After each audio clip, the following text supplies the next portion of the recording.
Wapendwa, iko tabia ovu pia inaofanywa na baadhi ya watu mitandaoni.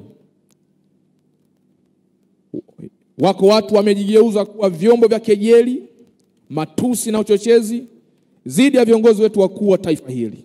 Lakini tunafahamu fika kuwa hawana ajenda yoyote ya kujenga taifa, isipokuwa tu wanafadhiliwa na magenge ya watu wanaotaka kuvuruga utulivu ndani ya nchi yetu. Sasa ninyi kama wasomi na viongozi wa wanafunzi wa vyuo vikuu, ninawaomba kwa kutumia maarifa, kwa kutumia elimu zenu, mjitahidi kutoa elimu inayofaa kwa wanafunzi wenzenu, kuhakikisha kwamba hawawi vibaraka wa watu fulani fulani wanaotaka kuvuruga amani ya taifa letu kwa kutumia mitandao ya kijamii.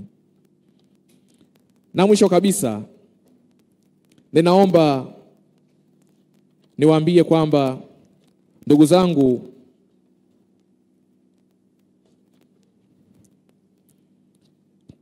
hadi sasa tuna kila sababu ya kumshukuru Mwenyezi Mungu hapa tulipofika. Na tuna kila sababu ya kuipongeza na kuishukuru serikali ya Jamhuri ya Muungano wa Tanzania inayoongozwa na Rais wa Jamhuri ya Muungano wa Tanzania Mheshimiwa Daktari Samia Suluhu Hassan kwa namna ambavyo amekuwa hodari wa kulinda amani ya taifa letu kwa kuheshimu misingi ya katiba yetu. Tuna kila sababu ya kusema tuko salama sana, piga makofi kwa ajili ya hilo. Na tumepata kusikiliza hotuba aliyoitoa Mheshimiwa Rais katika kulivunja bunge siku ya jana. Kwa namna gani anavyoonyesha kwamba uongozi si kauli tu, lakini uongozi ni